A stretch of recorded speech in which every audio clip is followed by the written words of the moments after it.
everybody, and thank you for watching Now Is the Time.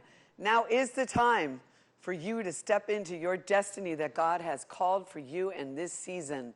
I'm Mary Crouley, and I've got some exciting news to tell you. I've just came from Beverly Hills, and we've got the next gala planned. Actually, it's a suddenly. It's going to be October 19th in Beverly Hills at a beautiful gallery called Edwards Lowell on 8712 Wilshire Boulevard. I mean, this is a landmark in Beverly Hills, and we're going to be having this gala. I just got off the phone with Bill A. Jones, and we're going to have a band, a 10-piece band there. Bill A. Jones is an incredible band. He was on the show Glee, and this guy does incredible music, Sinatra, and it's like swing band music. But this is going to be a gala to help raise money and awareness for my Freedom Cry series called Freedom Cry Sex Trafficking in America. And we just got this signed today. So I'm telling you, people, things are ready to roll out. Please put the date down. Saturday evening, October 19th, from 7 to 11, Beverly Hills, California, 8712 Wilshire Boulevard. Put it down. We're just getting all the details. We don't have a lot of time to plan, 7 weeks, but you know what?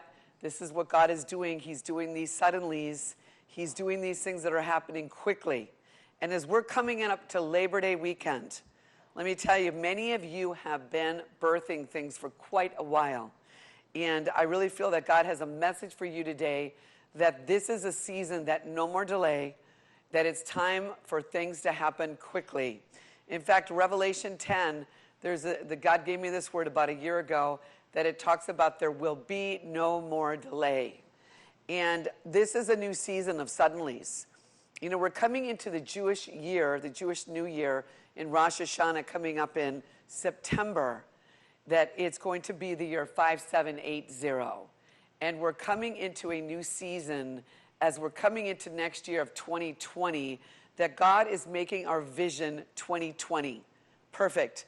But you know, a lot of us have gone through a lot of challenges and detours and delays. How many of you have gone through this season?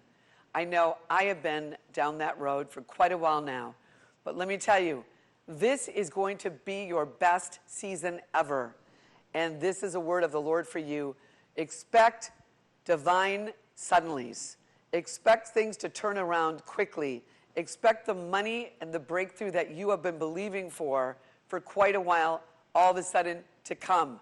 This is a moment that God is birthing you and me and all of us into a time that we can't fail. In fact, many years ago, God gave me this word. He said to me, Mary, what would you do if you knew that you could not fail? And I'm telling you, this Labor Day weekend, you know, it's actually been 14 years that I've been working on a project about Lonnie Frisbee. You know, he was the catalyst for the Jesus movement in the late 60s and early 70s.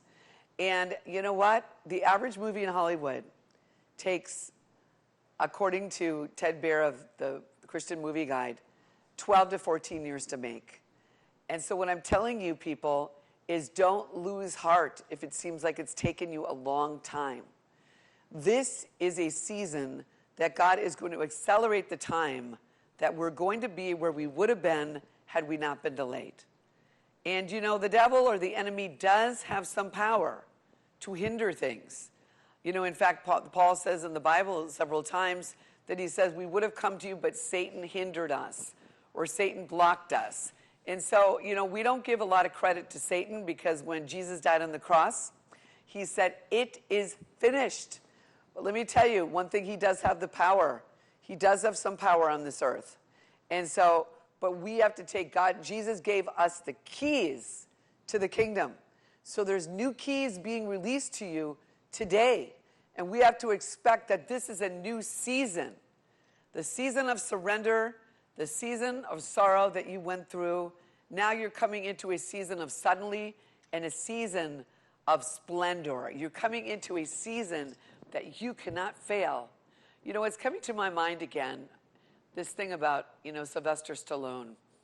In, 1973, Sylvester Stallone saw a fight between Muhammad Ali and I wasn't going to talk about this today, but it was a white guy, okay, a Caucasian fighter, that they didn't expect this guy to last like one round. And so Sylvester Stallone, you know, he's an actor, kind of did mostly like two-bit parts and things like that. And all of a sudden, like he's watching this fight between Muhammad Ali and this guy, and he's expecting the guy get knocked out in the first round, maybe the second round. But all of a sudden, as he's watching, all of a sudden, first round, second round, the guy's taking a beating, but he keeps on going, kind of like the Energizing Buddy, you know? It keeps on ticking, even though it's taking a licking. And so he keeps on going, and all of a sudden he gets to the 9th round, and the guy's still standing on his feet. And so from that, the guy didn't end up winning, but he didn't get knocked out. And at the end of the fight, he was still standing. And so from that fight, Sylvester Stallone in one night wrote the Rocky script. He did it all longhand on a yellow pad. And so he goes, he's doing his little auditions and stuff. He's in Los Angeles, California, and he's at this, you know, audition for I don't know what type of part. But he does his audition, he's walking out, and he sees, it was this producers, Tartov and Winkler. Tartov and Winkler, I think that's their name. And one of the guys, Tartov or whatever, says, "Hey, Sylvester, how you doing?" And he's going, "Hey, I'm doing good." But he said, "Hey, you know, I just wrote a script." So they said, "Oh, that's cool. Why don't you send it over to us?" So Sylvester sent them over the script, and they read the script, and they go like, "Wow, this is really good." So they call him up. They said, "Okay, we really like your script. We want to buy it from you." And he said, "Well, one thing I didn't tell you, Mr. Chartoff, that I need to play Rocky." And the guy kind of goes, no, we were thinking about Ryan O'Neal, or we were thinking about, you know, one of the leading guys from the day." And so he turned him down. And so Rocky, or Sylvester, was totally broke. In fact, he was so broke that he had to sell his dog. You know the dog Butkus in the movie, Rocky? That huge dog? That was really his dog. And he literally had to sell the dog because he didn't have the money to feed him. I mean, the dog was huge. And so now they keep on offering him more and more money. And he keeps turning him down because he said, if I would have not played Rocky and it became a success, I would have never forgiven myself that I sold out just because of money. How many of you today have a dream or a passion, but you know you're totally broke, you're down to ground zero? You know what? Let me tell you what God is telling you today, that the wealth transfer is getting ready to be transferred.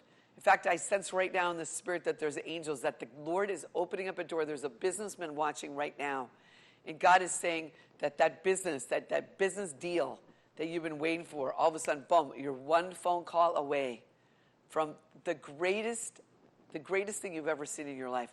You guys are 1 minute away from the greatest thing. Just one phone call. Don't give in. Don't give up. Never, never, never, never, never give up. That's what Winston Churchill said when he was asked to speak in front of the graduating commencement class at a college in England. And that's all he said, and he walked away. This message is for a lot of you, is don't give in, don't quit. You're too legit to quit. So anyway, going back to the Sylvester Stallone story. So all of a sudden, they get up to some amazing amount of money. Like, it would be like almost $500,000 in today's, you know, probably money world. And he says no.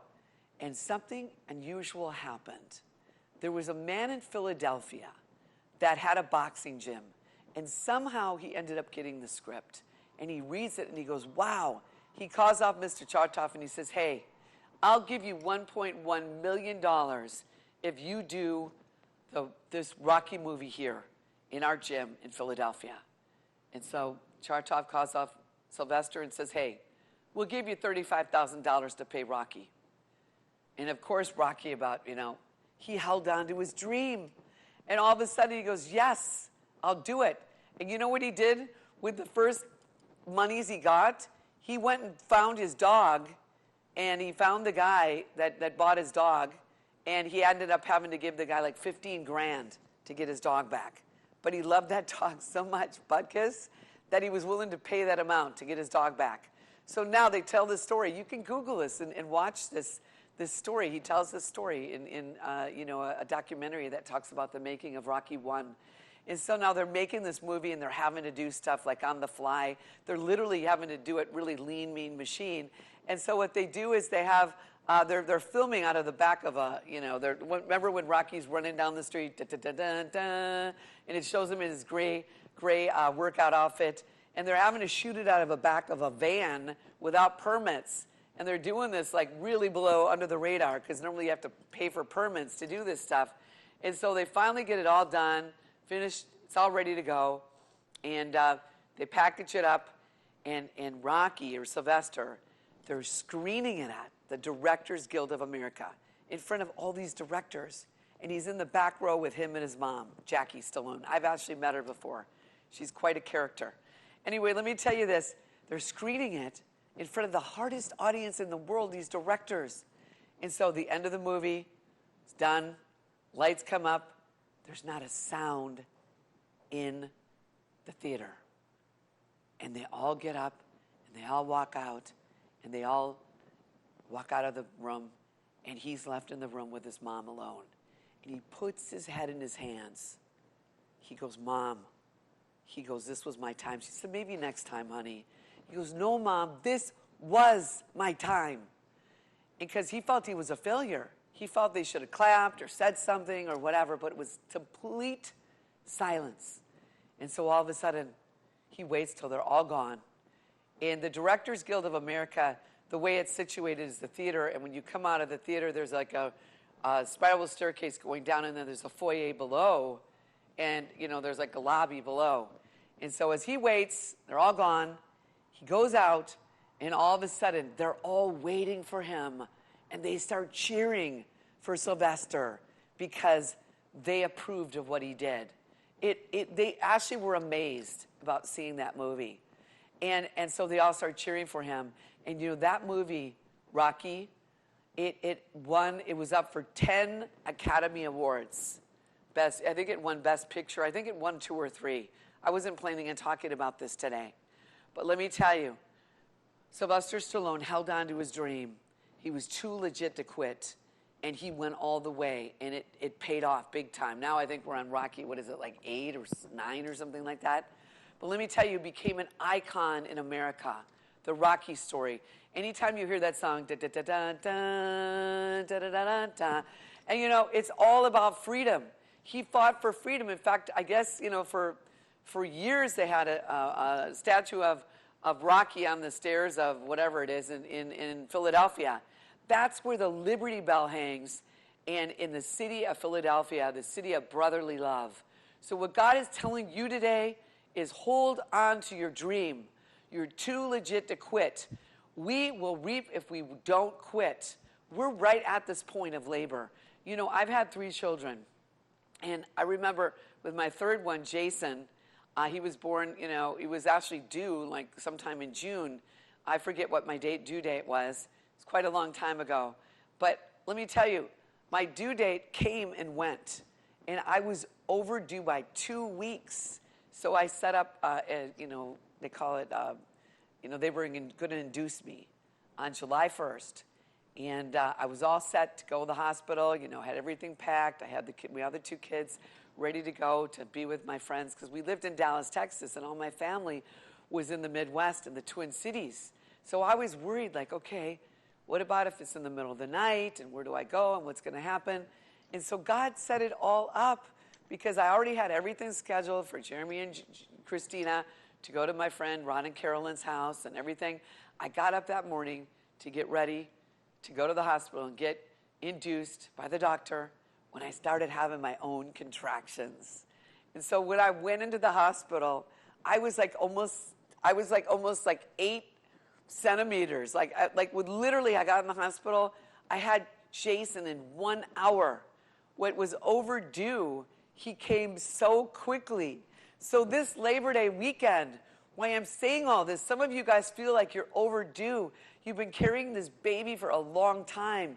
And when you're pregnant for 9 months and you're overdue by 2 weeks, it's like, man, you feel like you're carrying a lot of weight on you. But once Jason came out, let me tell you, he came so quickly. I didn't even have time to have any type of meds or anything. It just came like boom. He walked out, and you know how much Jason weighed? He was like 10 pounds, something ounces. He almost walked out and said, "Hi, Mom." He didn't, though, but let me tell you, that baby was big. My other two babies were like 7'2" and 7'8". Jason being a couple weeks late, but it was a big baby. And God is birthing something really big right now. And so the greatest show on earth is getting ready to be birthed. This story about Lonnie Frisbee, the catalyst for the Jesus movement in the late 60s, early 70s, I believe that this is an Academy Award-winning film.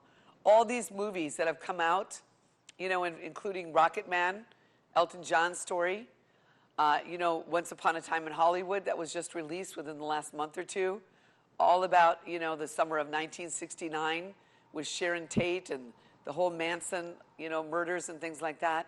And then before that, Bohemian Rhapsody, that was a Freddie Mercury story, the story of Queen, a couple years ago, where the actor won Best Picture. Even last night in Hollywood at my meeting every Wednesday in Hollywood, it's called Breakthrough Hollywood, right between the Roxy and the Whiskey, right at Radiance House of Prayer. Richard Rossi was there speaking with me, and he said, "Mary, this movie, this is the time for this movie to come forth." He said there's generations and timings where these type of movies are cyclical. And he said this story about Lonnie is ready to come. 14 years working on this thing. 4 scripts.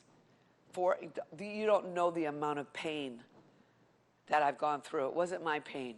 It was just God was saying, every time I wanted to quit, God said, don't quit. Stay the course. Don't lose heart. Don't look back. And it was like, that is what God is saying to you today.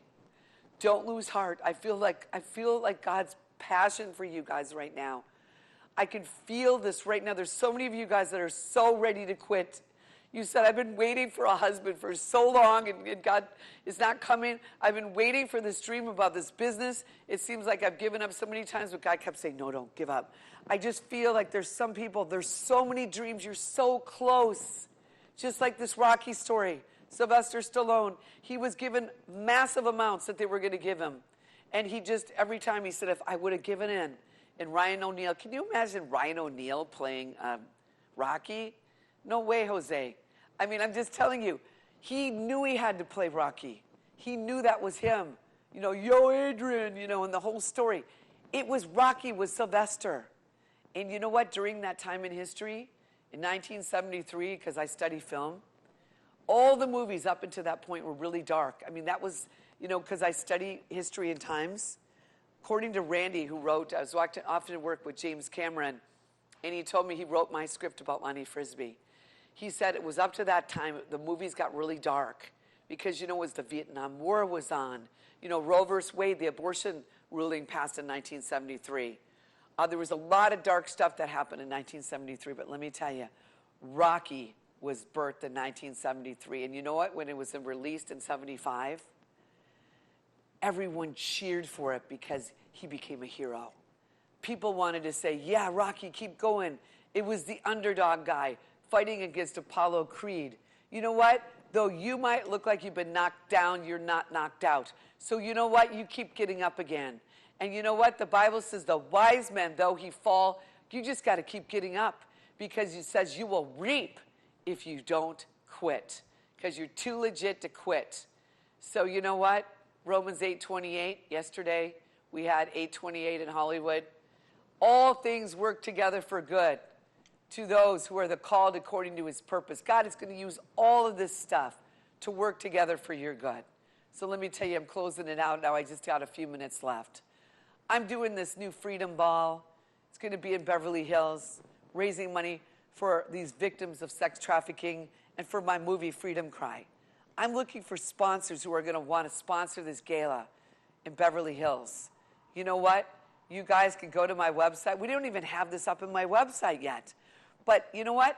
If you want to sell $500 today, you know, toward my Freedom Cry film, your name will be actually in the credits at the end of the movie. We're going to get this thing on Netflix. I already have a distributor for it. We are halfway there. I got to raise another 50 grand for this thing. But you know what? whatever amount you want to sow into it or be a sponsor for my ball, my gala that's coming up, go to my website at marycrouley.com. You should see it on the screen. But Mary spelled MeryCrouley.com. Go to my webpage. You can donate any amount you want to. But let me tell you, we're too legit to quit. You know, I've had this foundation for 25 years. So sow something into it. You're sowing into the next season. You know what? Just listen to God. I don't need to beg you for anything. God supplies all my needs. But let me tell you, we're at a season that we can't quit. There's going to be millions of dollars that is going to come into our hands. And all of a sudden, the next thing you're going to hear, listen, I got the money for the movie. We're getting ready to shoot. We're going to be on location, blah, blah, blah. And people go, we've heard Mary talk about this movie for years. You know what? We're too legit to quit. You know what? I hear God speak right now that many of you have been broken, but now this is the word that God has spoken. The Lord is saying to you today, is there anything too hard for me, says God? Is there anything too tough for me, says the Lord? Did I not open the Red Sea? The Lord said, when I brought the children of Israel out of Egypt. The Lord said, did I not bring forth the 5,000 to feed the crowd from a few loaves and fishes? God said, did I not see many miracles? But the Lord said, this is a season of miracles. This is a season of suddenlies.